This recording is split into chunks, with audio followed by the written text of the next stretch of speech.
Halo guys, jadi kali ini kita akan kembali membahas soal-soal holiday nomor 6 chapter 2 dan juga sekaligus sebagai soal tutorial fisika ITB 2021 nomor 1A.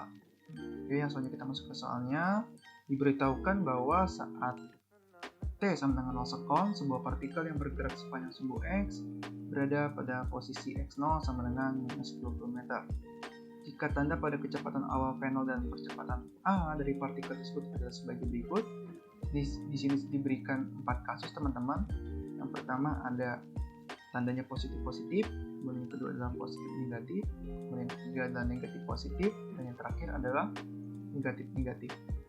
Nah, pertanyaannya adalah tentukan pada situasi apa partikel akan berhenti sesaat, B melewati X0, dan C tidak akan pernah kembali ke X0. Oke, itu langsung aja kita masuk ke pembahasannya. Sini saya sudah menyediakan tabel untuk 4 situasi yang sudah diberikan. Dan ini adalah gambar awalnya, di mana X0 yaitu minus 20 meter, artinya jarak X0 ini berada 20 meter di sebelah kiri atau di sumbu negatif dari pusat 0,0 ya.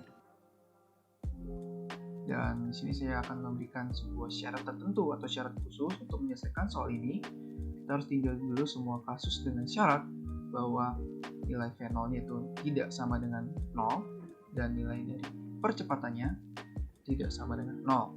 Sehingga kita nanti lebih mudah dalam menganalisis solusi yang harus kita tulis untuk menyelesaikan soal nomor 1 ini. Oke, langsung aja kita bahas. Yang pertama adalah kasus A, berhenti sesaat ya. Nah, sebuah partikel itu dikatakan berhenti sesaat teman-teman apabila kecepatan di suatu saatnya bernilai 0. Atau dengan kata lain, nilai V sama dengan 0 ya. Karena di suatu saat, sehingga kita bisa meninjau tiap-tiap situasi apakah situasi tersebut memungkinkan suatu partikel akan berhenti sesaat dengan menggunakan persamaan VY sama dengan V0 plus AT. Loh, kok pakai persamaan ini? Kenapa? Nah, karena kita sudah ketahui teman-teman ada 3 variabel yang kita ketahui di sini, itu adalah nilai VY, kemudian V0 dan variabel A. Sehingga tentunya memenuhi sebuah syarat persamaan ya, bahwa minimal hanya satu yang tidak diketahui variabelnya, gitu ya. Karena jika 2 variabel yang kita tidak ketahui, maka kita tidak bisa menyelesaikan persamaan itu ya.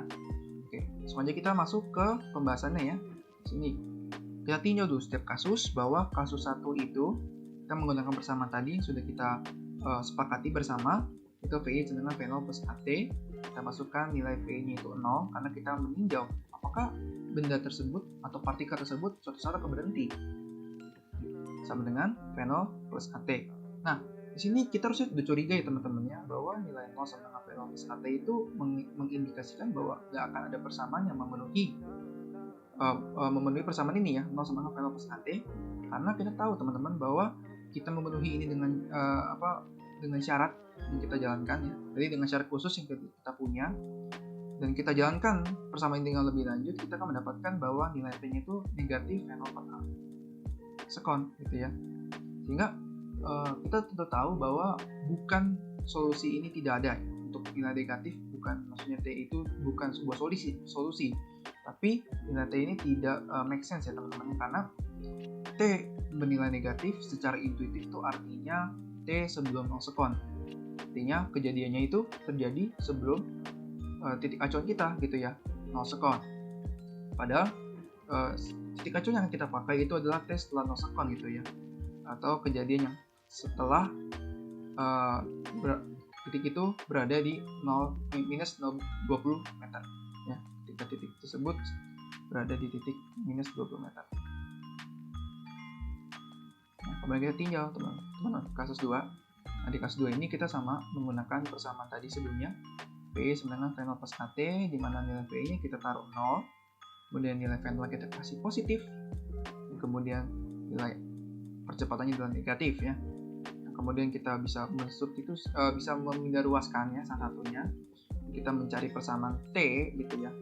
Nah, di sini mungkin aja terjadi teman-teman ya, karena nilai T-nya itu tidak 0 per 0 ya, karena V0 tidak 0 dan A juga tidak 0, maka nilai T-nya suatu saat akan bernilai nilai real ya, ada nilai realnya dan nilainya positif, dan kesimpulannya kasus 2 mungkin terjadi ya. Dan yang ketiga, kasus 3 sama kita tinjau juga dengan menggunakan persamaan V sama dengan V0 plus AT, dimana nilai V-nya sama dengan 0, kemudian nilai V0 itu negatif ya sesuai situasi 3, dan nilai A-nya atau percepatannya adalah positif. Dan jika kita pindah ruaskan itu sedemikian rupa, sehingga kita bisa mendapatkan nanti nilai T-nya adalah V0 per A sekon. Sama seperti kasus 2, bahwa nilai T-nya itu real karena tidak 0 per 0 dan nilainya positif. Artinya kejadian itu setelah T-nya 0 sekon. Oke ya. Dan kesimpulannya kasus 3 akan mungkin terjadi. Lanjut ke kasus terakhir atau situasi terakhir. Situasi keempat atau kasus keempat, kita akan meninjau menggunakan persamaan yang sebelumnya. VY sama dengan V0 plus AT, sama kita masukkan V itu 0 dengan nilai V0 yang negatif dan nilai A-nya negatif. Kita akan mendapatkan atau kita mengindikasikan bahwa tidak ada persamaan yang terpenuhi jika syarat V0 tidak sama dengan 0 dan A tidak sama dengan 0 itu kita jalankan. Atau dengan cara lebih lanjut kita bisa substitusi ya nilai T-nya sehingga kita dapatkan nilai T-nya itu kembali negatif ya sesuai dengan tadi bahwa nilai T negatif itu bukan merupakan solusi.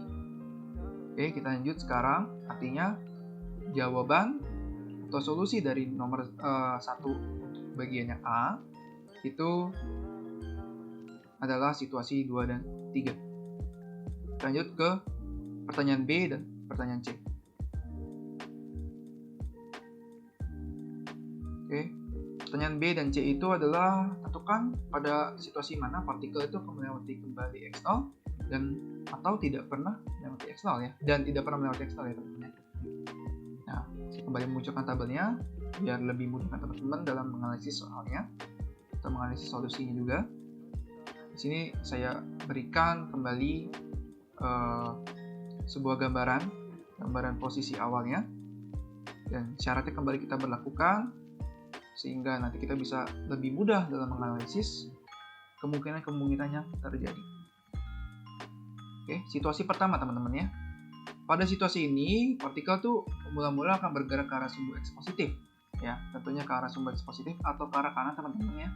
Karena akibat dari nilai V0-nya itu positif. Dan akan meninggalkan titik X0 dan terus dipercepat ke arah sumbu X positif akibat nilai A-nya yang positif. Sehingga posisi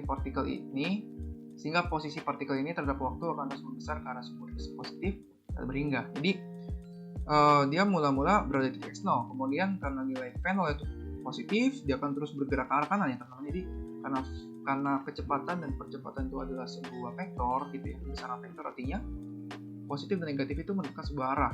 Nah, ketika V0-nya itu bernilai positif, artinya benda itu akan bergerak ke arah sumbu X positif atau ke arah kanan ya. Dan dipercepat pula di situasi 1 itu dengan percepatannya positif gitu ya. Jadi akan terus bergerak ke arah kanan hingga posisi tahingga ya. Sehingga kita bisa simpulkan bahwa situasi 1 tidak akan pernah melewati X0 gitu ya. Dan ini juga merupakan solusi dari pertanyaan C. Dia tidak akan pernah melewati X0. Dan yang kedua ya teman-teman ya. Situasi kedua itu pada situasi ini partikel tuh mula-mula akan bergerak ke arah sumbu X positif ya ke kanan. Mungkin saya akan gambarkan lebih jelas ya. V0 awal bergerak ke arah kanan teman-teman. Nah, karena nilai V0 positif sehingga dia akan meninggalkan titik X0 dan terus akan diperlambat ke arah sumbu X negatif atau ke kiri. Nah, di sini percepatan itu ke arah kiri teman-teman. Itu ya. Sehingga di suatu saat partikelnya akan berhenti, ya sama dengan 0. Kenapa? Karena nilai kecepatan itu akan terus dikurangi oleh percepatannya. Nah, setelah partikel itu berhenti saat nih, ada sebuah titik gitu misalnya di sini VG, dia akan bernilai 0 teman-teman. Karena saat dia bergerak kanan, nah percepatannya akan terus mengurangi kecepatannya. Percepatan akan mengurangi kecepatannya ya, hingga nanti akan bernilai 0 gitu ya. Dan saat itu saat V0 tuh partikel tuh akan berhenti dan kemudian partikel tuh kemudian akan bergerak kembali ke arah sumbu X negatif, mengikuti arah percepatannya yang bernilai negatif gitu ya. Dan sehingga di suatu saat partikel akan kembali melewati X0 gitu ya teman-teman ya. Dia bergerak ke arah kanan dan berhenti gitu teman-teman, bisa di satu titik gitu ya, V-nya 0, dan karena percepatannya masih ada terus teman-teman ya, bergerak akhirnya hal ini menimbulkan V-nya gitu ya, akan bergerak ke arah kiri juga atau ke arah sumbu X negatif, sehingga suatu saat dia akan memungkinkan untuk melewati X0 kembali gitu ya. Jadi situasi 2 merupakan solusi dari pertanyaan yang B. Lanjut situasi 3. Situasi 3 ini mirip dengan situasi 2 dan situasi dan kondisi 2 teman-teman ya. Hanya saja mula-mula partikel ini bergerak ke arah sumbu X negatif ya, karena nilai V0 negatif. Nah, di sini hanya kebalikan arah saja ya teman-teman. Nilai V0 itu bergerak ke arah sumbu X negatif karena nilai negatif gitu ya. Dan terus akan diperlambat gitu kan oleh percepatannya karena percepatan itu ke arah sumbu positif gitu. Oke. Setelah dia melewati titik X0 gitu ya, dia bergerak ke arah kiri dan suatu saat karena nilai percepatannya itu akan terus mengurangi dari nilai kecepatannya ini, hingga di suatu saat nilai V-nya itu akan juga kembali 0 di sini. Ya, dikurangi terus oleh percepatan. Maka setelah dia nilainya 0, karena masih ada percepatan, maka nilai V-nya akan kembali atau arahnya akan kembali ke arah sumbu X positif ya. Dia bergerak ke arah kanan gitu ya. Sehingga di suatu saat partikel akan kembali melewati X0. Nah, jadi situasi 3 ini juga merupakan solusi dari pertanyaan B. Dan yang terakhir adalah situasi 4 teman-teman ya. Pada situasi ini partikel mula-mula akan bergerak ke arah sumbu X negatif ya, karena nilai V0 ini negatif teman-teman ya. Dia bergerak ke arah kiri dan meninggalkan titik X0 ya, dan terus dipercepat ke arah sumbu X negatif karena nilai A-nya juga negatif gitu ya teman-teman ya. Jadi sama-sama dipercepat ke arah kiri dengan kecepatannya juga ke arah kiri gitu. Sehingga posisi partikel ini terhadap waktu akan terus membesar ke arah sumbu X negatif tak hingga gitu teman-teman ya. Jadi, karena dia terus membesar ke arah sumbu X negatif tak hingga, dia tidak akan pernah kembali melewati X0 atau titik asal teman-teman ya. Jadi, situasi 4 merupakan solusi dari pertanyaan yang C. Jadi, kalau kita simpulkan kembali, solusinya adalah B. Untuk pertanyaan B adalah situasi 2 dan 3, dan C adalah situasi 1 dan 4. Oke, teman-teman. Gimana, teman-teman? Saya harap teman-teman paham dengan pembahasan yang tadi saya paparkan. Dan jika teman-teman masih ada pertanyaan, boleh banget teman-teman kirim pertanyaannya di link yang akan kami taruh di kolom deskripsi. Dan jangan lupa teman-teman boleh untuk like, komen, dan subscribe Twinner Channel jika teman-teman suka dengan video dan channel kami ya. Assalamualaikum warahmatullahi wabarakatuh. Saya Raihan Hanif Maulana Pradana, NIM saya 16521234. Di sini saya akan menjelaskan tentang tutorial fisika modul 1 pada bagian A nomor 2. Jadi langsung saja. Gambar 1 menunjukkan pergerakan partikel di sepanjang sumbu X yang mengalami 3 periode percepatan. Jadi ini gambarnya, gambar 1 dengan 3 periode percepatan, yaitu 1, 2, dan 3. Tentukan peringkat perubahan kecepatan yang dihasilkan dari ketiga periode ini dari yang terbesar hingga yang terkecil. Maka kita langsung notasikan saja perubahan kecepatan dengan delta V seperti biasa. Dan karena ini adalah grafik percepatan terhadap waktu, maka kita bisa mencari delta V dengan mencari luas di bawah kurva. Jadi delta V adalah luas di bawah kurva, yang dimana nilainya adalah A dikali T. Jadi gampang saja dan langsung saja. Pada daerah 1, delta V adalah 4 satuan dikali 2 satuan. Maka hasilnya adalah 8 satuan luas. Dan pada daerah 2,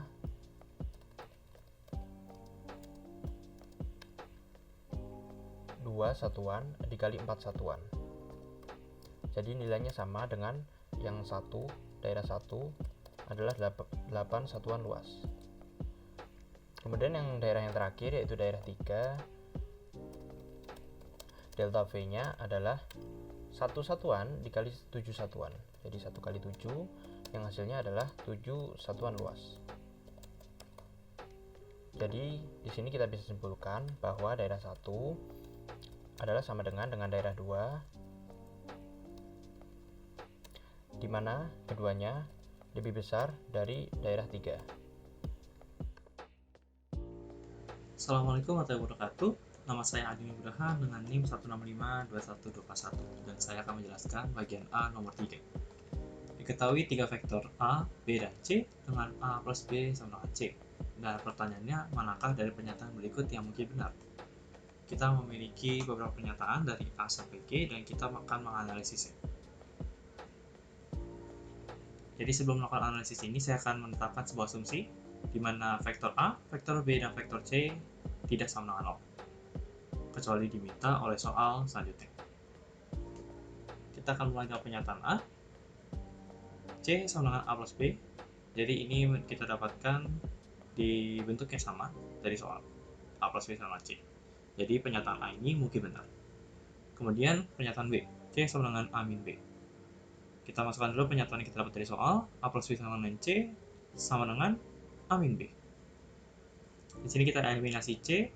Kemudian kita mendapatkan bahwa nilai 2B itu sama dengan 0. Ini menyalahi asumsi kita yang awal sehingga pernyataan B tidak mungkin. Lalu pernyataan C, vektor C bernilai 0. Jadi karena diminta soal, kita akan mengasumsikan bahwa vektor C bernilai 0. Kita substitusi dengan pernyataan yang kita dapat dari soal, C itu sama A plus B, artinya A plus B sama dengan 0. Kita pindahkan B-nya ke ruas kanan menjadi A sama dengan min B. Artinya A dan B itu adalah vektor yang sama tapi arahnya berbeda atau berkebalikan. Lalu kita masuk ke pernyataan D. C kuadrat sama dengan A kuadrat plus B kuadrat. Ini adalah pernyataan yang dapat dibuktikan dengan teorema Pythagoras. Jadi kita punya A, B, dan C di sini. C sebagai hipotenusa, lalu kita punya theta yaitu sudut siku-siku besar 90 derajat. Artinya pernyataan ini mungkin benar. Pernyataan E juga serupa, C kuadrat lebih kecil dari A kuadrat plus B kuadrat, tapi perbedaannya adalah tanda lebih kecil ini. Karena C kuadrat lebih kecil, artinya hipotenusanya lebih kecil dibandingkan hipotenusa pada sebuah segitiga siku-siku. Nah, ini membuat vektor A dan vektor B semakin menghimpit dan sudut atau tetanya mengecil. Ini menghasilkan sudut lancip, yaitu theta berada di antara 0 derajat sampai 90 derajat. Tapi pernyataan ini tetap mungkin benar.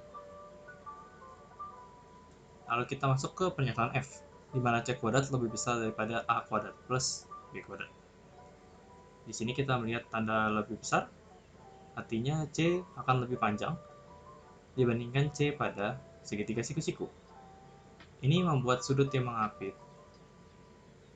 diapit oleh vektor A dan vektor B itu semakin melebar atau membesar, sehingga segitiga yang dibentuk atau sudut yang dibentuk adalah sudut tumpul, yaitu sudut dengan kemiringan 90 derajat dari antara 90 derajat hingga 180 derajat.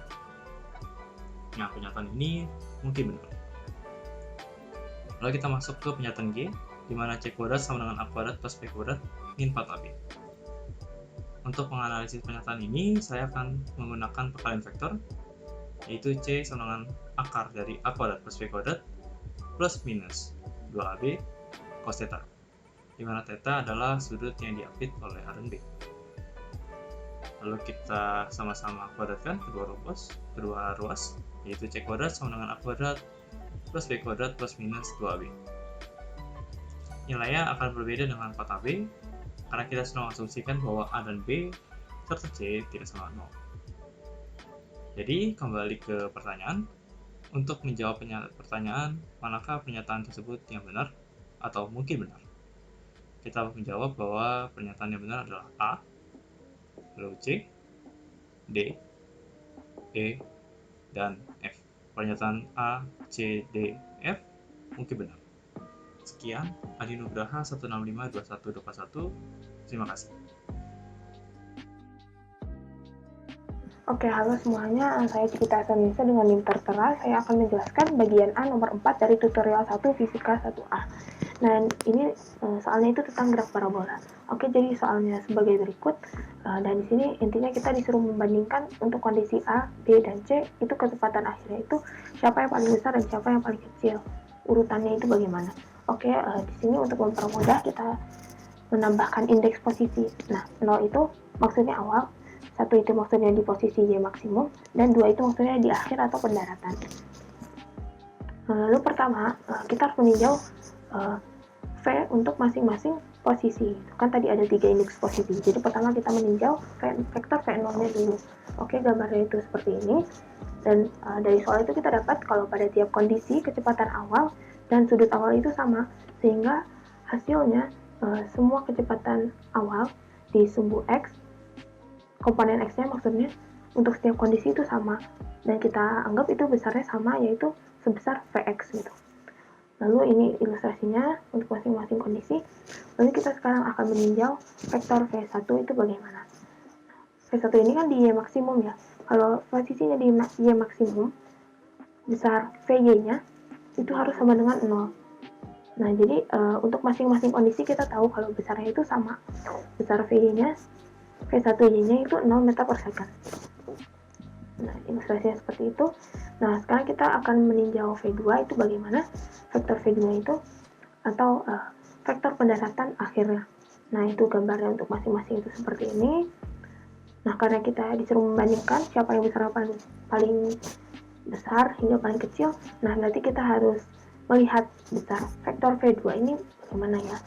Nah, kita lihat tinggal rumusnya kan kayak gitu ya. Jadi tinggal akar dari komponen X dikuadratin tambah komponen Y dikuadratin. Nah, dari peninjauan vektor V0, kita tahu kalau komponen vektor kecepatan di sumbu X ini selalu sama untuk setiap kondisi dan setiap waktu. Makanya vektor V2X ini sama dengan vektor Vx yang tadi. Nah, kalau dikuadratin juga sama gitu ya. Jadi sama. Nah, yang bedain itu V2Y kuadratnya gitu. Makanya besar V2 ini hanya bergantung pada V2Y kuadrat. Semakin besar V2Y kuadrat, semakin besar V2 juga. Jadi nanti kita hanya meninjau besar V2Y kuadratnya aja, yang di X-nya itu diabaikan. Nah, tapi masalah yang baru adalah gimana trik kita untuk mendapatkan ini secara mudah gitu, untuk mendapatkan perbandingannya secara mudah. Trik saya yaitu mengambil setengah parabolanya saja, yaitu yang setengah akhirnya itu. Jadi mulai dari posisi di maksimum hingga posisi akhir, dan itu dilakukan untuk masing-masing kondisi. Jadi kita ambil dari posisi 1 hingga posisi 2. Kenapa saya ambil seperti itu? Karena kita tahu dari peninjauan vektor V1 kalau kecepatan V1Y itu besarnya 0 meter per second. Nah, karena ada komponen yang besarnya 0, itu nanti perhitungannya bakal lebih gampang. Makanya saya pilih yang itu. Sekarang kita lanjut saja. Nah, karena kita mengambil dari titik 1 hingga titik 2, maka kita butuh data perpindahannya untuk masing-masing kondisi. Nah, ini perpindahannya seperti ini, dan perlu dilihat bahwa ini kan geraknya menurun ya, makanya delta H-nya itu nilainya negatif gitu. Nah, sekarang karena tadi kita butuh data V2Y itu perbandingannya kayak gimana, sekarang kita tinjau V2Y secara umum dulu. Nah, ini karena kita tahu gerakan di sumbu Y itu GLBB ya, dengan besar percepatan sebesar min G. Jadi nanti rumusnya kayak gini. Nah, dari peninjauan sebelumnya kita tahu kalau V1Y itu besarnya 0 meter per second, karena itu letaknya di Y maksimumnya. Sekarang kita masukin, kita dapat kayak gini. Nah, di akhirnya kita dapat V2Y kuadrat sama dengan min 2G delta H. Nah, untuk mempermudah perhitungan, saya berusaha mencoba menghilangkan tanda negatifnya. Bagaimana caranya? Kita coba ubah si delta H ini menjadi suatu variabel baru, yaitu H. Jadi H ini sama dengan absolutnya dari delta H. Nah, karena delta H ini kurang dari 0, maka H-nya itu sama dengan min delta H. Atau delta H ini sama dengan min H. Mungkin secara fisik, H itu bentuknya kayak selisih ketinggian antara titik 1 dan titik 2. Nah, karena selisih, jadi nilainya harus positif. Makanya di sini saya pakai absolut atau mutlak. Nah, sekarang tinggal disubstitusi aja. Kita dapat V2Y kuadrat sama dengan 2GH. Nah, dari persamaan ini kita dapat kalau besar V2Y kuadrat ini hanya bergantung pada H gitu. Jadi, di mana hubungannya itu V2Y kuadrat itu sebanding dengan H. Karena kan kita tahu kalau besar G di sini kan dianggapnya konstan gitu. Nah, dari sini berarti kita tinggal untuk membandingkan V2Y kuadrat, kita cukup membandingkan selisih ketinggian untuk masing-masing kondisi. Nah, jadi kita tinggal membandingkan kondisi A, B, C itu kayak gimana ketinggiannya, selisih ketinggiannya. Oke, ini ilustrasinya. Dari gambar kita bisa tahu kalau HA itu lebih besar daripada HB dan lebih besar daripada HC. Nah, ini semuanya kita kali, ketaksamaan ini kita kali dengan 2G. Karena 2G ini nilainya positif ya, karena G sendiri itu kan 9,8 meter per second kuadrat, makanya tanda ketaksamaannya itu nggak berubah. Lalu karena kita tahu dari peninjauan V2Y, kalau V2Y kuadrat itu sama dengan 2GH. Sekarang kita tinggal ganti aja, jadi kayak gini. Kita dapat seperti demikian gitu ya. Nah, dari peninjauan di slide sebelumnya, kita tahu kalau V2 ini sangat bergantung gitu dengan V2Y kuadrat, besar V2-nya. Nah, semakin besar V2Y kuadrat, maka semakin besar V2. Itu kan dari hasil peninjauan yang sebelumnya. Makanya dari sini kita bisa mengambil kesimpulan kalau V2A lebih besar daripada V2B dan lebih besar daripada V2C. Sehingga kita mendapat jawaban gitu untuk permasalahan ini, yaitu peringkatnya dari yang kecepatannya paling besar yaitu A, lalu B, lalu C. Bismillahirrahmanirrahim. Assalamualaikum warahmatullahi wabarakatuh. Selamat pagi, siang, sore, ataupun malam Pak Asril serta yang lainnya. Perkenalkan, nama saya Salman Ma'arif Ahsin, NIM 165212113. Saat ini saya akan membahas mengenai soal A.5. Tetapi sebelum itu, saya ingin mohon maaf sebesar-besarnya atas kualitas audio saya yang saat ini kurang baik. Oke, di soal A.5 kita ditanyakan mengenai kasus berikut. Saat mengendarai sepeda motor, Anda melempar lurus butir telur ke atas. Tentukan posisi mendarat telur tersebut apakah di belakang, di depan, atau kembali tepat ke tangan Anda jika sepeda motor melaju dengan A kecepatan tetap, B kecepatan bertambah, dan C kecepatan berkurang. Di sini, ketika kita melemparkan telur ke atas, maka telur tersebut akan tetap bergerak searah dengan arah gerak motor dengan kecepatan yang sama dengan kecepatan motor ketika kita melemparkan telur ke atas. Contohnya,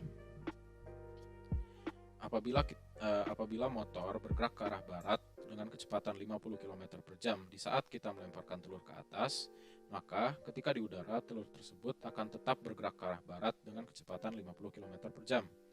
Hal ini disebabkan oleh hukum Newton pertama yang juga dikenal sebagai hukum inersia. Oke, sekarang kita ke subkasus A, yaitu kecepatan motor tetap. Di sini kecepatan telur dan kecepatan motor akan terus sama, sehingga pergerakan yang dialami oleh dua benda ini pastinya juga akan sama.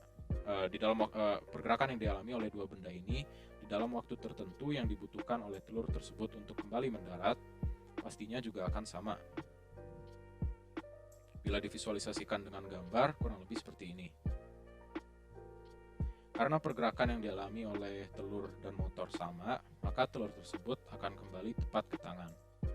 Selanjutnya, di subkasus B, yaitu kecepatan motor bertambah. Di sini, karena kecepatan motor bertambah, tapi kecepatan telur tetap sama, sehingga pergerakan yang dialami oleh telur di dalam waktu yang dibutuhkan oleh telur tersebut untuk kembali mendarat pergerakan yang dialami oleh telur akan lebih sedikit dibandingkan pergerakan yang dialami oleh motor. Bila divisualisasikan dengan gambar kurang lebih seperti ini. Ini gambarnya, ini animasinya tidak akurat karena seharusnya ya motornya bergeraknya lebih cepat ya, makin cepat, semakin ke kiri semakin cepat. Akibat limitasi hal tersebut tidak bisa saya masukkan. Tetapi kembali ke topik, maka karena pergerakan yang dialami oleh telur lebih sedikit dibandingkan pergerakan yang dialami oleh motor, maka telur tersebut akan mendarat di belakang. Dan terakhir, kecepatan motor berkurang. Kecepatan telur di sini tetap sama, tetapi kecepatan motor semakin berkurang, sehingga pergerakan yang dialami oleh telur tersebut dalam waktu tertentu yang dibutuhkan oleh telur untuk kembali mendarat akan lebih besar dibandingkan pergerakan yang dialami oleh motor. Bila divisualisasikan dengan gambar kurang lebih seperti ini. Sekali lagi, ini animasinya tidak akurat karena seharusnya motornya bergeraknya semakin lambat. Karena pergerakan yang dialami oleh telur lebih besar dibandingkan pergerakan yang dialami oleh motor, maka telur tersebut akan mendarat di depan. Sekian dari saya untuk nomor ini. Wassalamualaikum warahmatullahi wabarakatuh. Assalamualaikum warahmatullahi wabarakatuh. Nama saya Adi Nugraha dengan NIM 1652121 dan saya akan menjelaskan bagian B nomor 1 dari soal. Sebuah partikel bergerak secara vertikal ke atas dari keadaan diam di posisi awal, Y0 sama 0 meter. Selama 10 detik, pertama, gerak partikel dipengaruhi oleh percepatan AY senilai 2,8 meter per second pangkat 3 dikalikan T. Dengan arah Y positif menuju ke arah atas. Tentukan A, tinggi yang dicapai oleh partikel tersebut dari posisi awal setelah T sama dengan 10 second, lalu B, kecepatan partikel saat mencapai ketinggian 325 meter. Jadi kita akan menyelesaikan soal ini dengan menggunakan konsep integralan. Kita mengetahui pengetahuan rumus kecepatan, yaitu Vy, sama dengan integral dari 0 hingga T untuk AY dt. Lalu kita mempunyai rumus untuk posisi, yaitu Y dikurang Y0 adalah integral dari 0 hingga T untuk Vy dt. Untuk menjawab soal pertama, tentukan tinggi yang dicapai oleh partikel tersebut dari posisi awal setelah T sama dengan 10 second. Nantinya kita akan mencari kecepatan terlebih dahulu. Vyt sama dengan integral dari 0 hingga T untuk 2,8 meter per second pangkat 3 T dt. Kita mendapatkan nilai atau value 1,4 meter per second pangkat 3 dikalikan dengan T kuadrat. Selanjutnya kita akan mencari posisi. Y min Y0 sama dengan integral dari 0 hingga T untuk 1,4 meter per second pangkat 3 dikalikan dengan T kuadrat dt. Kita mendapatkan hasil 0,4667 meter per second pangkat 3 dikalikan dengan T pangkat 3. Sesuai permintaan soal, kita akan substitusi T dengan 10 second. Sehingga kita mendapatkan Y min Y0 sama dengan 467 meter.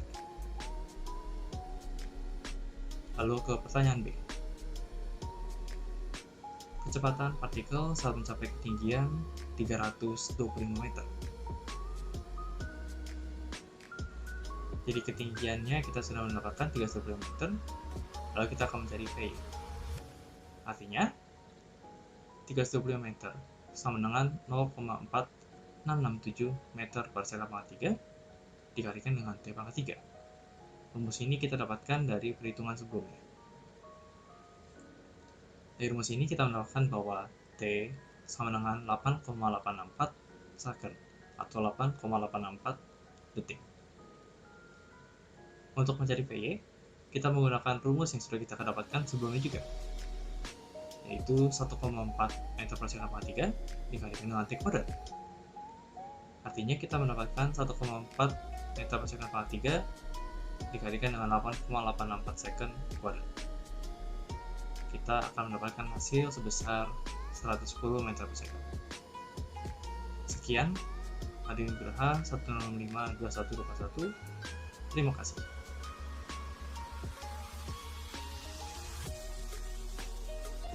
Oke, halo semuanya.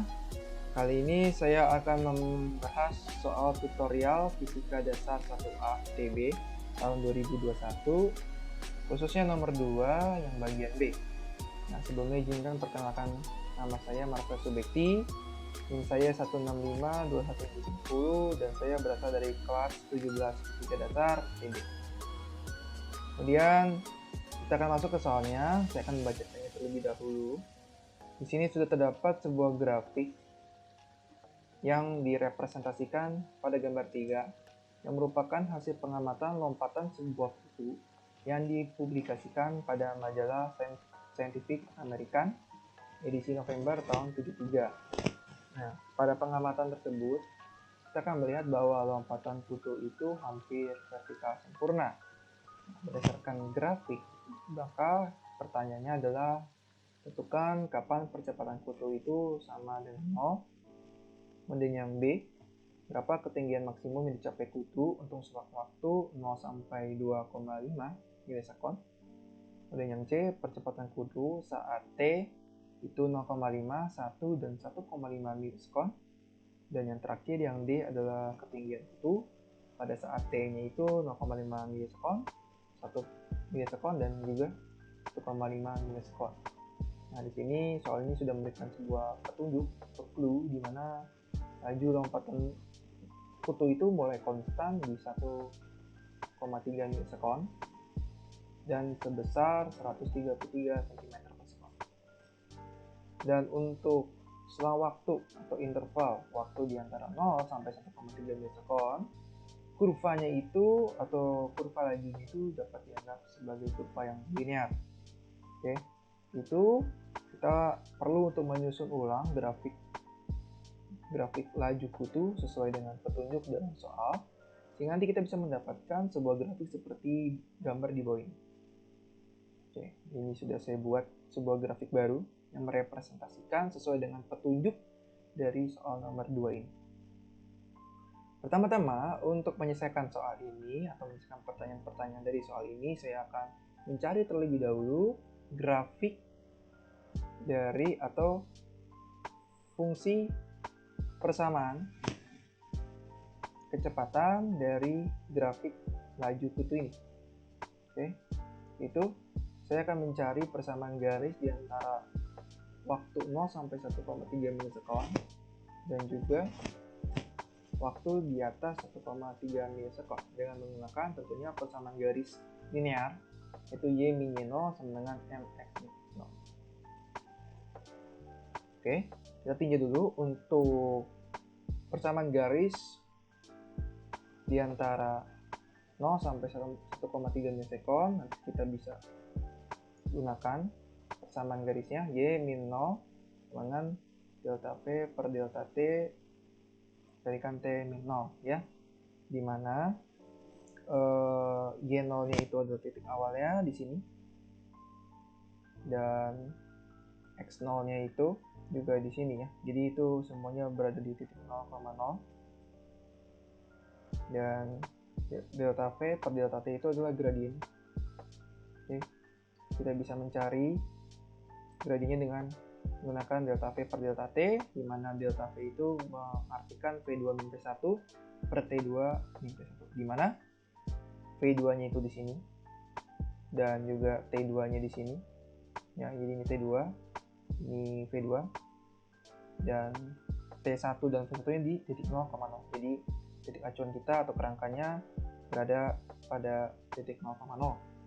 Kemudian kita nanti dapatkan Y sama dengan 133 min 0 per T2 nya itu 1,3 milisekon dikurang 0. Dan jangan lupa untuk menyertakan satuannya itu cm per second untuk lajunya dan juga waktunya adalah milisekon. Dan di sini juga waktunya memiliki satuan milisekon. Oke, nanti kita bisa dapatkan, saya akan ubah sekonnya itu menjadi milisekon, di mana 1 sekon itu adalah 1000 milisekon. Nanti oke, ini saya coret ya ini. Nanti kita dapatkan bahwa Y sama dengan 133 per 1,3 dikali 1,3 T yang per milisekon itu adalah grafik persamaan di antara 0 sampai 1,3. Oke, selanjutnya di sini saya tampilkan kembali sebuah grafik yang sudah kita coba ubah. Nah, dan saya mencari kembali persamaan tadi, persamaan garis, di mana waktunya itu di atas 1,3 ya, bukan interval 0 sampai 1,3 lagi, melainkan waktunya itu di atas 1,3. Kita akan dapatkan juga Y min 133 cm per second dengan Mx min 133, di mana Y0 atau X0 itu di sini. Ya, jadi ini adalah titik awal. Oke, linearnya 1,3. Sehingga karena grafiknya datar, maka kemiringan garisnya sama dengan 0 ya. Jadi tidak memiliki kemiringan, datar saja. Nah, kita bisa masukkan Y sama dengan 0 kali X min 1,3 tambah 133 second ya. Karena 0 dikali berapa bilangan berapapun, dan juga akan 0, kita akan dapatkan yaitu 133 cm per second, atau jika kita ubah seconnya ke second, kita akan dapatkan 133 per 1000 cm per millisecond. Nah, inilah grafik persamaan jika waktunya itu di atas 1,3 millisecond. Oke, sekarang kita langsung tinjau pertanyaannya. Pertanyaan yang A itu kapan percepatan kutu bernilai 0? Oke, karena A itu sama dengan 0, didefinisikan sebagai percepatan yang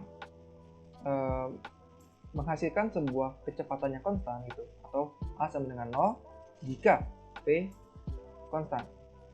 Sehingga berdasarkan sifat tadi dan juga berdasarkan grafik laju dari kutu itu terhadap waktu, kita bisa menemukan bahwa kecepatan kutu akan konstan atas T lebih dari sama dengan 1,3 milisekund. Sekarang pertanyaan B. Berapa ketinggian maksimum yang dapat dicapai kutu untuk selang waktu 0 sampai 2,5 milisekund? Artinya dari sini sampai 2,5 milisekund. Kita bisa mencari ketinggian maksimumnya itu dengan cara menggunakan persamaan perpindahan kutu ya selama kutu bergerak. Nah, dengan persamaannya ini delta Y dengan integral dari PT dt dengan batas 0 sampai 2,5. Karena yang diminta adalah waktunya atau selang waktu di antara 0 sampai 2,5. Atau persamaan juga sama dengan luas daerah di bawah grafik ini, gitu ya. Atau kita juga bisa mencari luas daerah di bawah grafik dengan mencacahnya atau membagi di dua buah bangku ruang, yaitu yang pertama yang bangku ruang kedua, yang bentuknya segi panjang, sementara yang bangku ruang satu bentuknya segitiga. Sehingga kita bisa mencari pertama tadi ya delta Y, di mana kita akan mencari luas grafik segitiga ini, yaitu alas P tinggi dibagi 2. Alas yaitu 0 sampai 1,3, 1,3 panjangnya, tingginya itu 133 per. Kemudian ditambah juga dengan luas grafik dari bangunnya kedua, yaitu persegi panjang, di mana panjangnya 1,3 sampai 2,5, nanti itu panjangnya 1,2 dikalikan dengan lebarnya atau tingginya, yaitu 133 cm per sekon. Nah, dari sini kita akan mengetahui bahwa luas di bawah grafik itu sama juga dengan laju dikali waktunya. Oke, maka nanti kita juga harus mengalihkan satuannya, yaitu cm per second, atau sama juga dengan laju dikali juga dengan waktunya.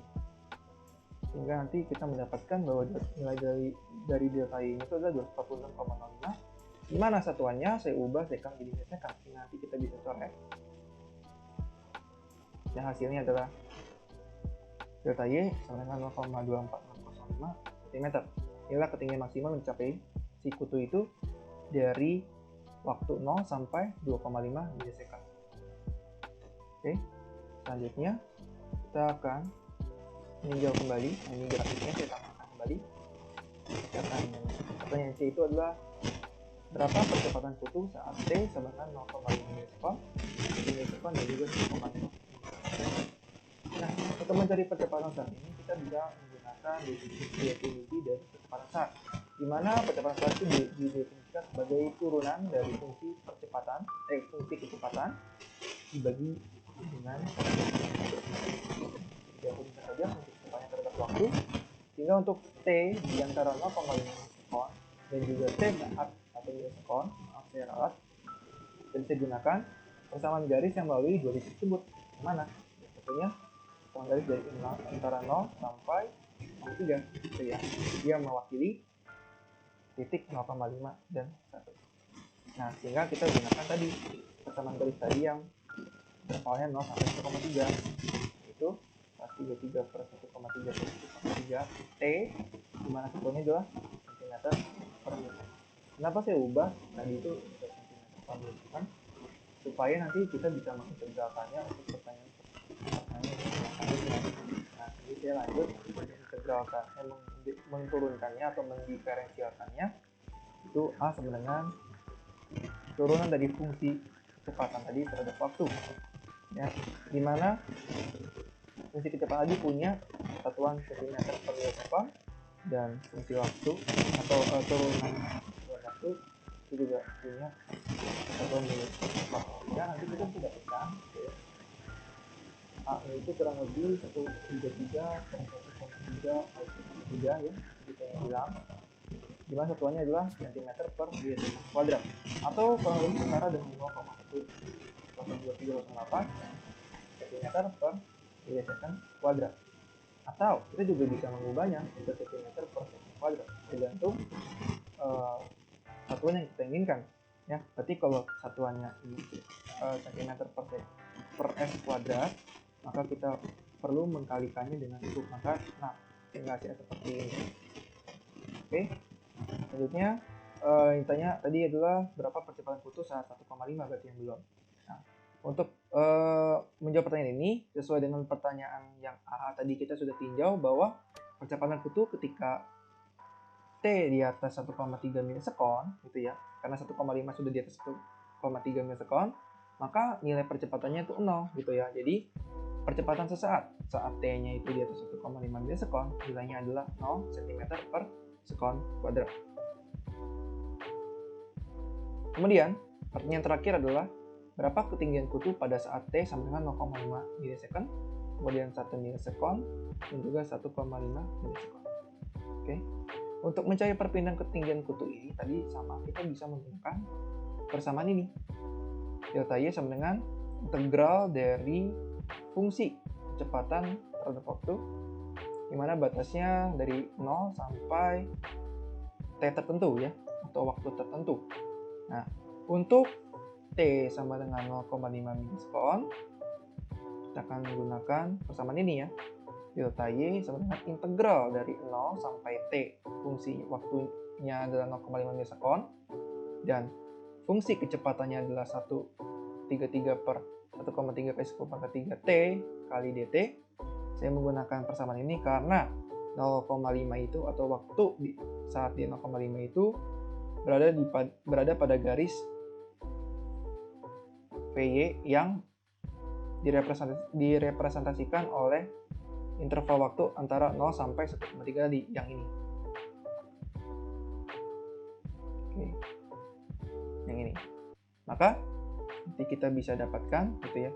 Kita integralkan persamaan ini menjadi 133 per 1,3 kali 10⁻³ kali 2 kalikan dengan T kuadrat, di mana batasnya 0 sampai 0,5. Sehingga kita bisa masukkan aja atau kita substitusikan nilai waktunya atau nilai T-nya menjadi ini, seperti ini. Sehingga kurang lebih nanti hasilnya adalah 0,0127885 cm. Kemudian untuk T saat 1 milisekon, sama seperti cara sebelumnya, kita akan menggunakan persamaan dari si delta Y ini, yaitu integral dari fungsi kecepatannya, yaitu 133 per 1,3 kali 10⁻³ T, di mana nilai T satu tadi berada di antara interval waktu 0 sampai 1,3, berarti kita akan menggunakan fungsi kecepatan yang berada di antara 0 sampai 1,3 milisekon. Kita masukkan saja batasnya 0 sampai 1 milisekon karena yang diminta adalah 1 milisekon, sehingga kita integralkan, sehingga kita dapatkan persamaan integralnya seperti ini. 133 per 1,3 kali 10⁻³ kali 2 dikalikan dengan T kuadrat, di mana batasnya 0 sampai 1. Oke, kita substitusikan saja nilai T-nya yaitu 1 ke dalam persamaannya. Nanti kita bisa mendapatkan nilai dari ketinggiannya atau ketinggian si kutu itu adalah 0,05115386 cm. Oke, sekarang saya tampilkan kembali grafiknya dan kita akan menjawab pertanyaan terakhir, yaitu berapa ketinggian kutu saat T itu 1,5 milisekon atau ketika waktunya 1,5 milisekon. Oke, untuk menjawab 1,5 milisekon, maka kita akan menggunakan sifat integral ya, bahwa ketika dia 0 sampai 1,5, maka dia akan melewati dua buah garis, yaitu garis antara 0 sampai 1,3 milisekon dan garis antara 1,3 sampai 1,5 milisekon. Maka di sini saya akan menggunakan dua buah persamaan garis, yaitu garis saat intervalnya 0 sampai 1,3 dan untuk waktu di atas 1,3 milisekon. Kemudian kita akan masukkan saja, kita integralkan tadi persamaan kecepatannya, yaitu menjadi 133 per 1,3 kali 10 pangkat 3 kali 2 T kuadrat, di mana batasnya 0 sampai 1,3, dan kita tadi sudah mengintegralkan persamaan garis yang berada di atas interval waktu 1,3 milisekon, yaitu menjadi 133 per 1000 dikalikan dengan T, di mana batasnya adalah 1,3 milisekon sampai 1,5 milisekon. Jadi kita bisa dapatkan, kita substitusikan nilai T-nya ini 1,3 kuadrat, dan ini kita substitusikan nilai T-nya keduanya, yaitu 1,5 dan 1,3, sehingga nanti kita bisa mendapatkan nilainya seperti ini ya, dengan cara menggunakan sifat-sifat matematika, operasi matematika. Selanjutnya kita akan mendapatkan bahwa nilai ini adalah 0,0845 dan nilai dari persamaan sebelah kanan yaitu 0,0266 cm. Dan hasilnya kita bisa dapatkan bahwa ketinggian kutu saat mencapai waktu 1,5 milisekon itu adalah kurang lebih 0,11305 cm. Oke, cukup sekian penjelasan saya. Terima kasih atas perhatian. Perkenalkan, saya Kenneth Dave Bahana, dan saya akan melanjutkan pembahasan modul 1 Fisika Dasar semester 1 di nomor 3. Jika ingin membaca soalnya terlebih dahulu, bisa pause videonya. Jadi untuk nomor 3 ini, kita mengetahui ada kereta Argo Willis yang kita bisa anggap kereta A, melaju dengan kecepatan 25 meter per second, dan di pertengah jalannya ia bertemu dengan kereta lain yang berada di rel sama, berjarak 200 meter di depannya, yaitu kereta pengangkut BBM, atau kita bisa anggap kereta B. Nah, untuk mengantisipasi kecelakaan, kereta Argo Willis atau kereta A mengerem dengan perlambatan 0,1 meter per second kuadrat. Jika posisi X sama dengan 0 itu ketika kereta A melihat kereta B yang berjarak 200 meter dari kereta A, kita perlu menentukan apakah kecelakaan bisa dihindari, posisi kecelakaannya itu apabila itu terjadi, dan sketsa posisi kereta A dan kereta B. Jadi pertama ini adalah gambaran awal kondisi posisi mula-mulanya. Jadi kereta A dengan kecepatan 25 meter per second melakukan perlambatan selama 0,1 meter per second kuadrat. Dan kita perlu mengecek apakah akan terjadi kecelakaan atau mereka bertemu atau bertabrak. Pertama, kita bisa menggunakan posisi relatif. Jadi kita bisa menganggap kereta A itu bergerak 10 meter per second ke arah kereta B dengan anggapan kereta B-nya diam. Ini untuk mengetahui apakah jarak relatif dari kecepatan ini sudah menempuh 200 meter. Jadi kita bisa anggap kecelakaan tidak terjadi apabila kecepatan relatif ini dengan perlambatan 0,1 menjadi 0. Kenapa menjadi 0? Karena jika jarak ini belum sepenuhnya ditempuhi dan kecepatannya sudah 0, mereka tidak akan pernah saling bertemu karena kecepatannya sama dan kereta A berada di belakang kereta B, jadi tidak akan pernah bertemu. Maka kita akan cek dulu. Nah, jika kecepatan akhirnya 0, kita bisa masukkan rumus VT sama dengan V0 min AT, dan dengan memasukkan datanya kita bisa dapat waktunya 100 sekon. Jadi selama 100 detik baru kecepatan kereta A ini jadi 15 meter per second. Dan jika mereka belum bertemu, mereka tidak akan terjadi kecelakaan. Namun kita cek dulu X ini posisi relatif atau jarak yang ditempuh A terhadap B. Jadi B dianggap diam dan A-nya bergerak dengan jarak ini. Selama 100 detik, jika kita masukkan ke rumus GLBB, jarak yang ditempuh kereta A terhadap B itu 500 meter. Jadi dengan anggapan karena B diem, setelah 100 detik, kereta A itu sudah ada 300 meter di depan kereta B. Hal itu tidak mungkin kan? Karena jika hal tersebut terjadi, mereka ada di rel yang berbeda. Namun, mereka di rel yang sama. Maka karena X-nya 500 meter, kita bisa menganggap kecelakaan tersebut tidak bisa dihindari. Atau bisa bilang terjadi kecelakaan. Karena sudah melebihi jarak antara kedua kereta yang seharusnya. Oke, kita lanjut ke posisi kecelakaan. Karena tadi kita menggunakan rumus posisi relatif, kita bisa tentukan ketika terjadi kecelakaan itu kapan, yaitu ketika X-nya 200 meter atau kereta A sudah menempuh 200 meter terhadap kereta B. Dan kita dapat ini data T-nya. Nah, data detik sekonnya ini ada dua jenis, ada 100 plus 20,15 dan minus. Kenapa kita pilih yang minus? Karena tadi sudah dicek 100 detik itu tidak memungkinkan, sudah melampaui lebih dari kecelakaan yang terjadi. Maka kita bisa menentukan waktu yang lebih kecil itu adalah saat terjadinya kecelakaan, yaitu 22,54 detik. Dari sini kita bisa masukkan ke posisi sebenarnya. Tadi kan relatif. 22,54 detik itu dari posisi awal terjadi kecelakaan. Jadi kita bisa masukkan ke salah satu jarak tempuh kereta. Nah, saya memilih kereta B karena kereta B itu bergeraknya GLB ya, gerak lurus beraturan. Nah, dengan posisi awal 200 meter, saya bisa mendapatkan jarak yang ditempuh itu sudah 538,1 meter dari posisi awal. Namun ini tumpuannya dari posisi awal A, karena ada tambahan 200 meter ini. Jadi posisi A dianggap 0. Jadi kalau dari posisi awal kereta A, 538,1 meter, dari posisi kereta B, 338,1 meter. Dan ini adalah sketsa ketika terjadinya kecelakaan, yaitu pada saat sepanjang S, atau 538,1 meter dari posisi awal kereta A. Dan jika ingin dilihat grafik X terhadap T-nya, ini mungkin tidak terlalu terlihat ya. Namun ini titik saat kecelakaan, dan di sini bisa ketemu lagi karena persamaan kuadrat dari GLBB.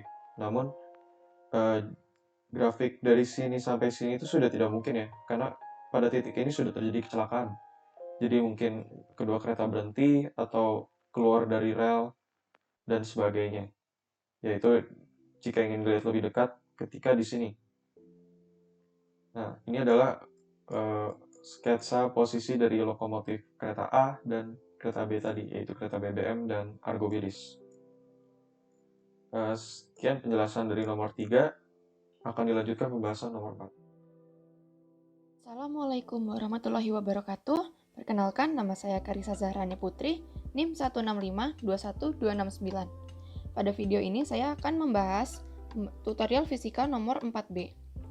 Oke, soal ini, gempa bumi menghasilkan beberapa jenis gelombang mekanik, antaranya adalah gelombang P dan gelombang S. Diketahui kecepatan rata-rata gelombang P pada gerak bumi adalah 6,5 km per sekon, sedangkan untuk gelombang S kecepatannya adalah 3,5 km per sekon. Informasi ini akan kita olah untuk mencari jarak antara sumber gempa bumi terhadap stasiun pengamatan. Nah, oleh karena itu, kita memerlukan informasi waktu datangnya gelombang P dan gelombang S. Di sini kita memerlukan informasinya di daerah puncaknya. Untuk mencari waktu datang gelombang P dan gelombang S, saya menggunakan aplikasi tracker. Saya mengasumsikan perbedaan 40 sekon adalah 40 meter, karena di sini tidak ada satuan sekon. Dan saya juga sudah meletakkan koordinat 0,0 di jam 8.16 menit 00 sekon. Pertama, kita akan mengarahkan kursor di bawah gelombang datang P. Kira-kira di sini terlihat bahwa X adalah minus 3,147. Kita bulatkan X-nya menjadi minus 3. Oleh karena itu, waktu datang gelombang P adalah jam 8.15 menit 57 sekon, karena dikurang 3. Untuk gelombang es, kita letakkan kursor di bawah puncak gelombang, kira-kira di sini. Di sini terlihat bahwa X-nya adalah 30,71. Artinya, waktu gelombang es datang adalah jam 8.16 menit 30 sekon. Setelah kita menggunakan tracker, kita bisa mengetahui bahwa soal ini memiliki informasi kecepatan rambat gelombang P sebesar 6,5 km per sekon, kecepatan rambat gelombang S sebesar 3,5 km per sekon, waktu datang gelombang P adalah jam 8.15 menit 57 sekon, dan waktu datang gelombang S adalah jam 8.16 menit 30 sekon. Ditanya, jarak sumber gempa terhadap stasiun pengamatan.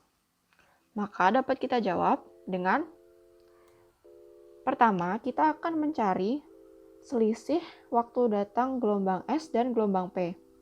Yaitu setelah kita kurang, kita dapatkan 33 sekon. Setelah itu kita tahu bahwa TS min TP sama dengan 33. Kita tahu bahwa T adalah jarak dibagi kecepatan. Oleh karena itu, jarak pusat gempa terhadap stasiun pengamatan kita misalkan sebagai D. Maka TS kita bisa ubah menjadi D per VS, dan TP bisa kita ubah menjadi D per VP, sama dengan 33 sekon.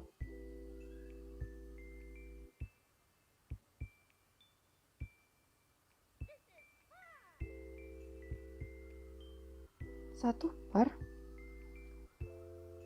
VS-nya adalah 3,5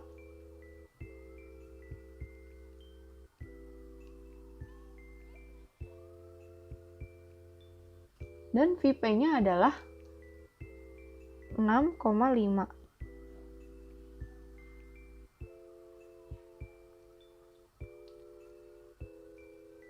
Setelah kita hitung,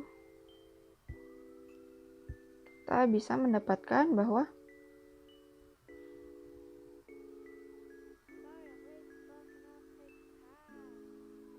,5. Oke. Ini bisa kita sederhanakan jadi 11. Lalu D sama dengan 11 dikali 3,5 dikali 6,5.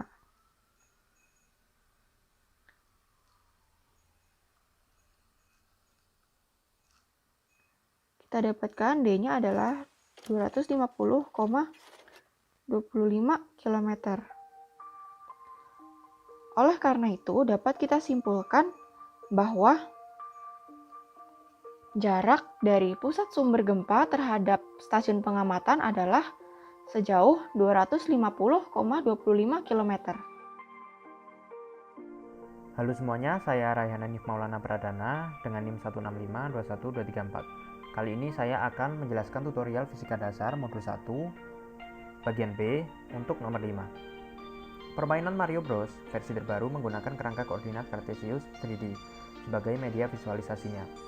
Pada suatu segmen, karakter Luigi akan dianggap menang jika bergerak dari titik asal menuju titik akhir ini, yaitu saya misalkan sebagai titik A, dan bisa kita representasikan sebagai vektor posisi A, yaitu OA sama dengan minus 2i ditambah 4c dikurang 4k, dengan menggunakan vektor-vektor perbedaan sebagai berikut.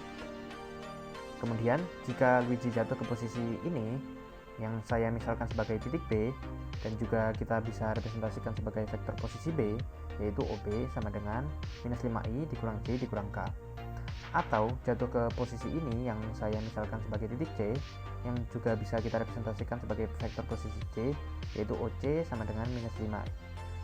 Maaf salah, yaitu OC sama dengan 5i ditambah 2c minus k. Maka permainan akan dianggap kalah atau game over. Tentukan kombinasi vektor perpindahan yang tepat agar Luigi dapat berhasil sampai ke titik akhir sehingga dianggap menang oleh sistem game. Ya, jadi pertama-tama yang harus kita lakukan adalah mencari kombinasi dari vektor-vektor perpindahan ini untuk mendapatkan titik akhir ini atau yang titik A tadi. Dan kombinasi atau penjumlahan yang mungkin adalah dari vektor P, R, dan S. Namun kita harus berhati-hati di sini karena kita lihat saja langsung pada kasus pertama, yaitu vektor P ditambah vektor R ditambah vektor S sama dengan, maka kita jumlahkan vektor P dan vektor R terlebih dahulu. Jadi minus 7i ditambah 2j dikurang 3k, kemudian dijumlahkan dengan vektor R yaitu 2i minus 3j dan plus 2k, adalah hasilnya minus 5i minus j minus k. Nah, ini adalah vektor posisi B. Dan kita tidak diperbolehkan untuk melewati titik ini atau vektor posisi ini karena game akan dianggap kalah atau game over, sehingga kombinasi dari P ditambah R ditambah S adalah bukan solusi. Kemudian pada kasus kedua, yaitu vektor S ditambah vektor R ditambah vektor P, yaitu sebagai berikut. Dengan vektor S adalah ini dan vektor R adalah ini, ditambah vektor P adalah hasilnya sebagai berikut: 5i ditambah 2j dikurang k. Nah, ini juga merupakan vektor posisi di mana game akan dianggap kalah, yaitu pada vektor posisi OC 5i ditambah 2j minus k. Ini jelas tidak diperbolehkan ya, sehingga kombinasi S ditambah R ditambah P adalah bukan solusi. Nah, kemudian pada kasus ketiga, di mana kita menjumlahkan S ditambah P terlebih dahulu, kemudian ditambah vektor R sebagai berikut, akan kita dapatkan minus 4i ditambah 7j dikurang 6k ditambah vektor R. Nah, ini bukan merupakan vektor posisi di mana permainan dianggap kalah oleh sistem atau game over. Jadi kita bisa lanjutkan dengan kita jumlahkan dengan vektor R, yaitu sebagai berikut, dan kita dapatkan hasil minus 2i ditambah 4j dikurang 4k yang merupakan vektor posisi OA, sehingga kombinasi S ditambah P ditambah R adalah solusi. Nah, karena vektor juga bersifat komutatif, maka kombinasi vektor P ditambah S ditambah R juga bisa berlaku. Nah, demikian. Jadi kombinasi vektor yang akan membuat Luigi menang, yaitu berhasil mencapai titik akhir tanpa jatuh ke posisi atau titik game over, adalah S ditambah P ditambah R dan P ditambah S ditambah R. Bismillahirrahmanirrahim. Assalamualaikum warahmatullahi wabarakatuh. Selamat pagi, siang, sore, ataupun malam Pak Asril serta yang lainnya. Perkenalkan, nama saya Salman Marif Ahsin, NIM 165212113. Sekarang saya akan membahas soal B.6. Kasus yang diberikan soal ini kurang lebih sebagai berikut. Ada seorang insinyur yang berdiri di atas tebing, lalu ia menjatuhkan sebuah batu, dan 10 detik kemudian terdengar suara hantaman batu tersebut terhadap tanah. Bila dianimasikan kurang lebih sebagai berikut. Batu tersebut jatuh, menghasilkan suara, lalu suara tersebut terdengar oleh sang insinyur. Tentunya animasi ini tidak akurat karena seharusnya batunya semakin cepat semakin ia ke bawah. Nah, pertama kali kita mencari ketinggian tebing jika diketahui kecepatan rambut bunyi di udara sama dengan 330 meter per sekon. Untuk melakukan ini, pertama kita tulis dulu nilai-nilai yang diberikan oleh soal, yaitu V suara sama dengan 330 ms. V suara di sini adalah kecepatan rambut bunyi di udara. Lalu T atau waktu dari pertama si insinyur melepaskan batu sampai terdengar suaranya oleh insinyurnya itu 10 sekon. Lalu saya mengambil asumsi P sama dengan 9,81 meter per sekon kuadrat. Nah, bila kita lihat lagi animasi tadi, kita lihat bahwa pertama butuhkan sekian waktu untuk batu tersebut sampai ke bawah, dan kemudian dibutuhkan sekian waktu agar suara yang dihasilkan sampai ke telinga insinyur. Maka kita lihat bahwa waktu T yang 10 sekon tadi merupakan hasil penjumlahan dari T jatuh dan T suara. Sehingga T sama dengan T jatuh ditambah T suara sama dengan 10 sekon. Pertama kita cari dulu T jatuh. Untuk mendapatkan rumus T jatuh, saya menggunakan rumus berikut. Y sama dengan Y0 sama dengan V0YT sama dengan V0YT ditambah 1/2 AT kuadrat. Di sini A adalah G, lalu Y min Y0 saya ubah menjadi S atau jarak dari atas ke bawah, dan V0YT saya hilangkan karena kecepatan awalnya 0. Sehingga didapatkan S sama dengan 1/2 GT kuadrat, dan ini kemudian dibalik sehingga T sama dengan akar 2S per 9,81, dan itu adalah rumus T jatuh, nilai T jatuh. Kemudian untuk T suara saya hanya menggunakan rumus kecepatan biasa maksud saya, di mana kecepatan sama dengan jarak yang ditempuh di atas waktu, dan ini dibalik sehingga waktu sama dengan jarak yang ditempuh di atas kecepatan, sehingga T suara sama dengan S per 330. Lalu kemudian kita masukkan kembali ke rumus T sama dengan T jatuh ditambah T suara, sehingga kita lihat nilai T adalah akar 2S per 9,81 ditambah dengan S per 330 sama dengan 10 sekon. Untuk mempermudah kita asumsikan bahwa S sama dengan J kuadrat, sehingga setelah diubah menjadi J akar 2 per akar 9,81 ditambah J kuadrat per 330 sama dengan 10. Untuk kemudian mencari nilai J, kita ubah ini menjadi sebuah fungsi kuadratik.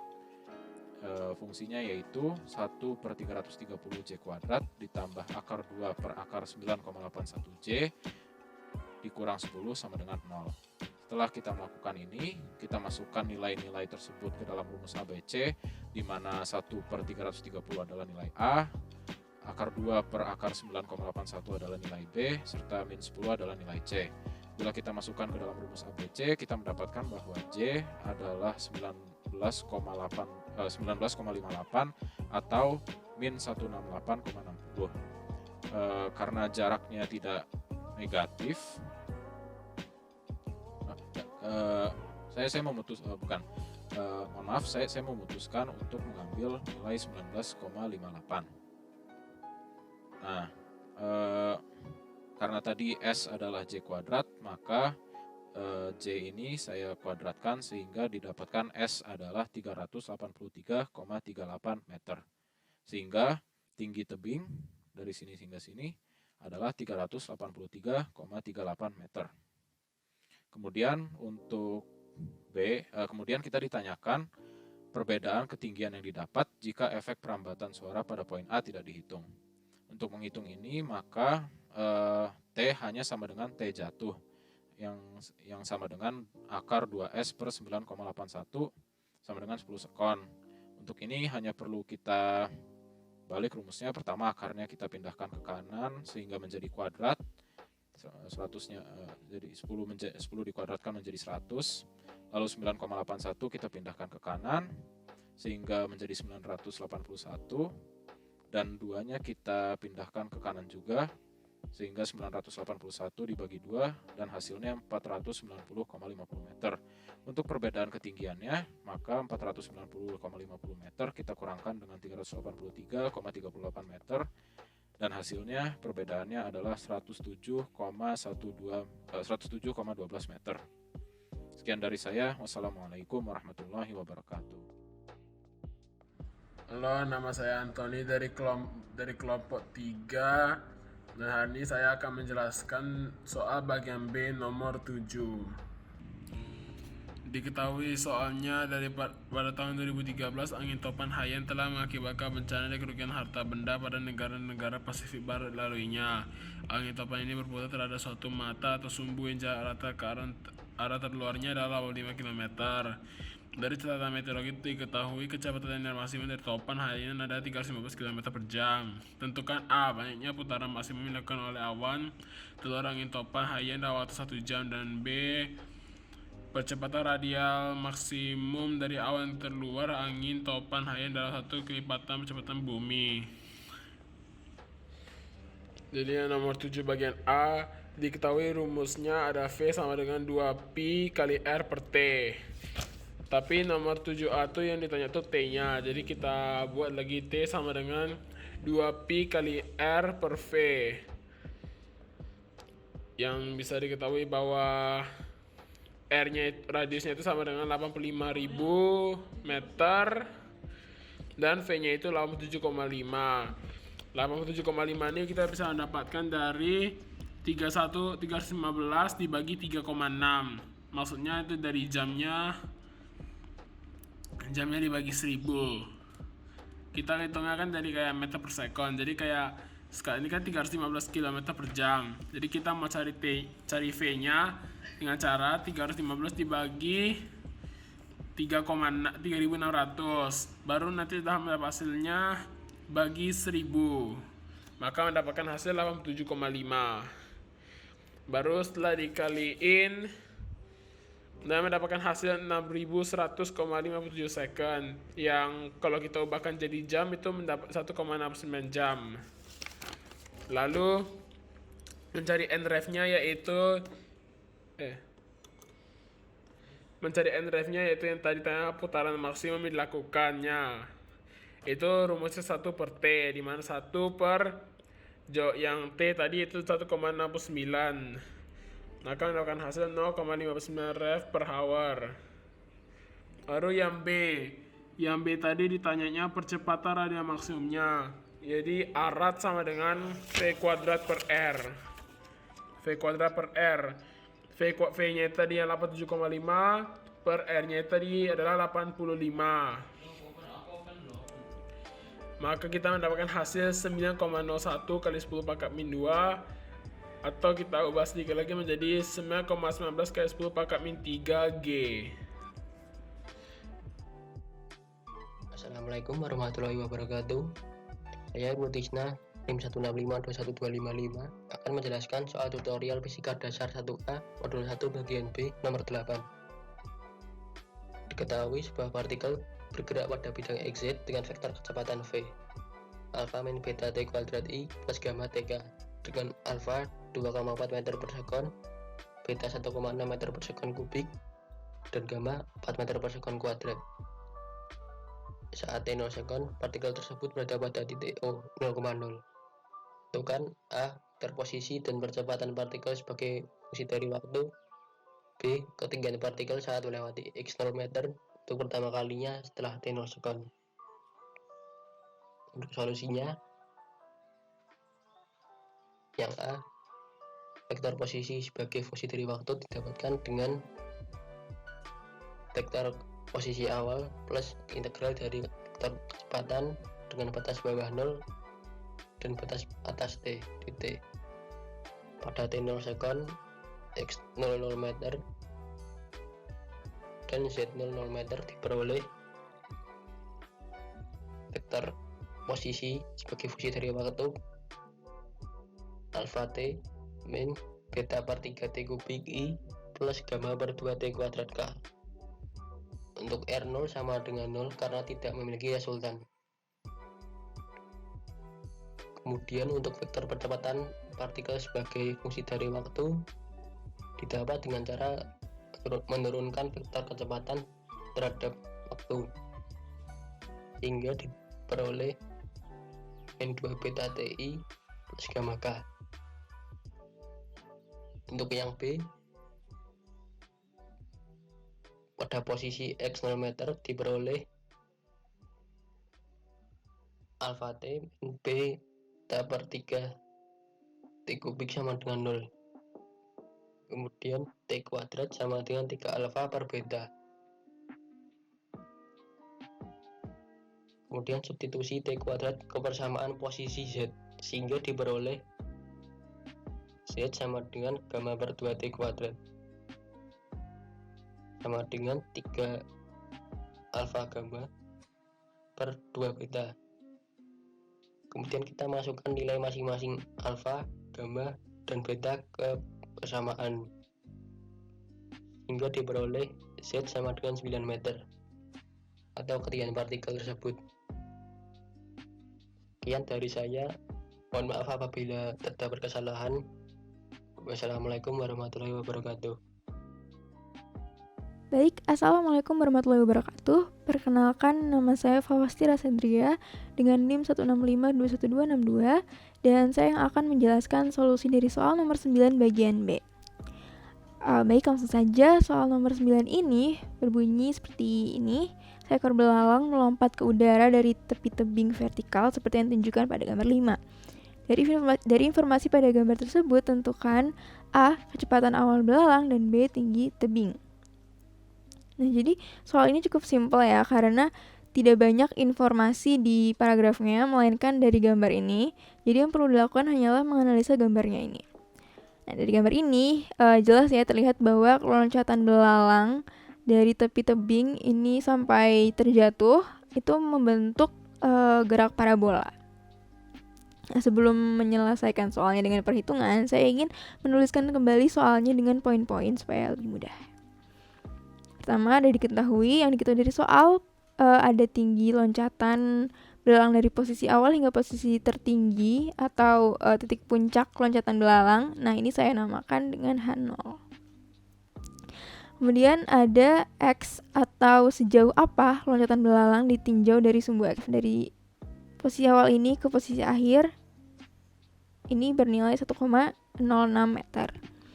Kemudian ada theta, ini yang menunjukkan sudut antara sumbu X ini dengan loncatan belalang yang bernilai 50 derajat. Kemudian ada nilai gravitasi yang saya gunakan di soal ini. Saya gunakan 9,8 meter per second kuadrat. Lalu yang ditanyakan dari soal ada A, yaitu kecepatan awal belalang atau V0, dan B adalah tinggi tebing, atau ini saya namakan Y.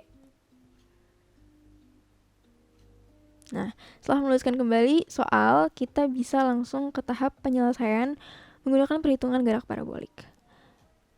Nah, untuk pertanyaan pertama, yaitu yang A, itu kita harus mencari V0 belalang. Nah, pertama kita bisa meninjau gerakan dari posisi awal belalang di sini ke Hmax atau tinggi maksimum loncatan belalang. Nah, di titik tertinggi ini kita semua tahu ya, sesuai prinsip dari gerak parabola bisa disimpulkan bahwa V di sini itu bernilai 0. Nah, kita bisa menggunakan rumus GLBB sebagai berikut yang ini. Untuk VT-nya kita tahu ini di sini, untuk VT di sini berarti adalah 0, bernilai 0. Kemudian maaf, ini saya lupa menuliskan. Ini harusnya V0Y karena kita tahu sudutnya adalah 50 derajat. Jadi kita gunakan V0Y. Nah, untuk V0Y ini memiliki rumus V0 kuadrat dikali sin kuadrat theta. Nah, tetanya langsung dimasukkan saja 50 derajat. Nah, kemudian tinggal dimasukkan G dan H-nya. Lalu pindah ruas sehingga diperoleh V0-nya bernilai 1,49 atau 1,5 meter per second. Ini adalah kecepatan awal dari belalang, 1,5 meter per second. Nah, kemudian untuk soal yang B, itu ditanyakan tinggi tebingnya atau Y di sini ya. Yang pertama kita bisa mencari waktunya dulu untuk menghitung pergerakan vertikalnya.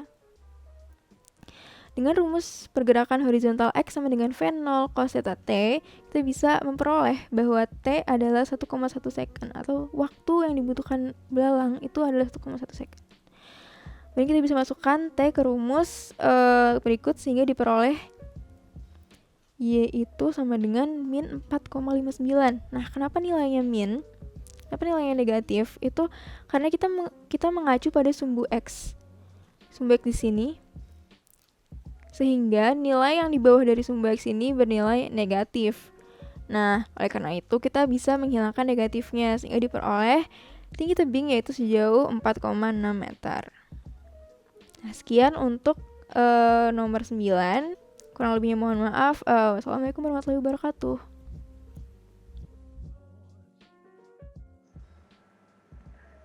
Oke, di sini nama saya Cikita Sanisa. Saya akan menjelaskan bagian B nomor 10 dari tutorial 1 Fisika 1A. Dan ini soalnya itu tentang kecepatan relatif.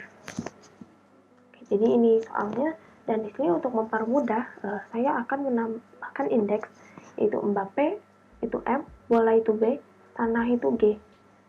Dan di sini karena dia menyebutkan arah mata angin, ada utara, timur, dan lain-lain, ini kita pakai acuan arah mata anginnya seperti ini.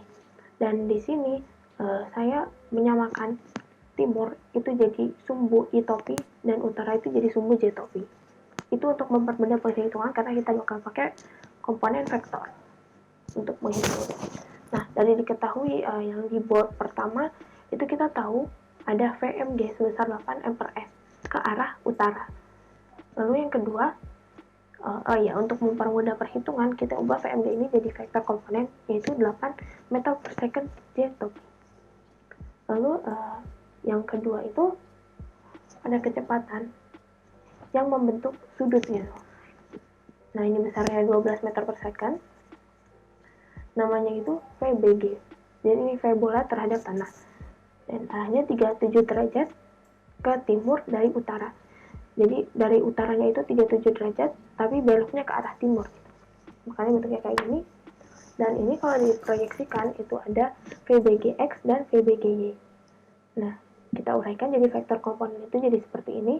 Hanya saja karena sudutnya ini nempelnya ke VBGY, jadi cosnya itu yang dipakai di VBGY. Di VBGX-nya kita pakai sin.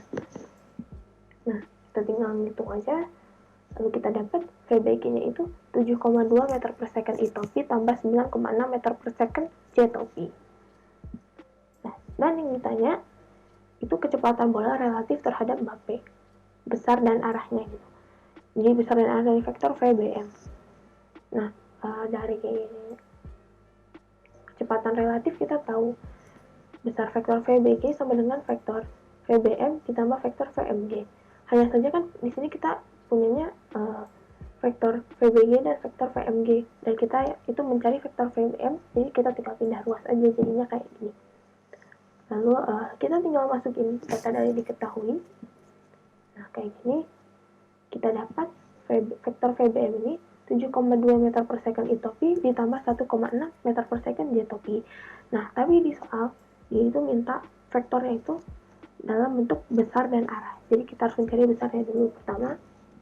Nah, besar dari vektor VBM ini kita tinggal menguadratkan komponen X dan komponen Y-nya lalu diakarin. Kita dapat, tinggal masukin aja. Kita dapat besar VBM ini 7,38 meter per second. Lalu sekarang kita akan mencari arahnya. Nah, kita misalin theta ini sudut yang terbentuk antara vektor VBM dan sumbu T. T ini timur gitu. Atau karena tadi kita nyamainnya sama I topi jadi ya, atau I topi. Kita bisa pakai tangan, kita masukin aja tangan tetanya itu tinggal komponen Y dibagi komponen X. Kita dapat kayak gini, tinggal kita dapat tetanya itu tangan min 1 dari 1,6 bagi 7,2. Kita dapat tetanya ini 12,53 derajat. Nah, di sini tetanya udah benar ya, karena dari vektor komponennya kita tahu kalau VBM ini karena komponen X-nya positif dan komponen Y-nya positif, dia itu berada di kuadran 1 gitu. Dan sedangkan theta ini juga ada di kuadran 1, jadi itu udah benar gitu. Oke, dari sini kita dapat kesimpulan kalau vektor VBM ini memiliki besar 7,38 meter per second dan arah 12,53 derajat ke utara terhadap timur gitu. Itu kayak aslinya kan 12,53 derajat terhadap sumbu T atau I topi. Nah, tapi biar bahasanya sama kayak di soal, diubah jadi kayak gini. Dan ini ada ilustrasinya. Ini ada arah-arahnya ya, USBT-nya. Nah, di U-nya ini kan sejajar sama J topi, yang ini sejajar sama I topi. Nah, dari persamaan yang tadi udah diturunin, kita dapat kayak gini. Oke, jadi dari persamaan itu vektor VBM sama dengan vektor VBG dikurang vektor VMG. Pertama kita gambar vektor VBG-nya dulu. Nah, ini kan kayak gini bentuknya. Dia membentuk sudut 37 derajat terhadap sumbu U. Lalu sekarang kita tambah dengan minus vektor VMG. Karena tadi vektor VMG ini kalau positifnya itu arahnya ke atas, jadi buat negatifin ya, kita tinggal putar 180 derajat atau dibalik. Nah, kita dapat vektor VMG ini kayak gini. Nah, berarti vektor VBM ini tinggal menghubungkan ujung ekor dari vektor VBG ke ujung panah dari vektor minus VMG. Kita dapat kayak gini, itu vektor VBM. Dan dia itu membentuk sudut 12,53 derajat terhadap sumbu timur. Nah, ini kesimpulan yang tadi gitu ya. Vektor VBM memiliki besar 7,38 meter per second dan arah 12,53 derajat ke utara terhadap timur. Nah, oke. Seperti itu. Semoga video ini bisa bermanfaat untuk teman-teman. Terima kasih atas perhatiannya.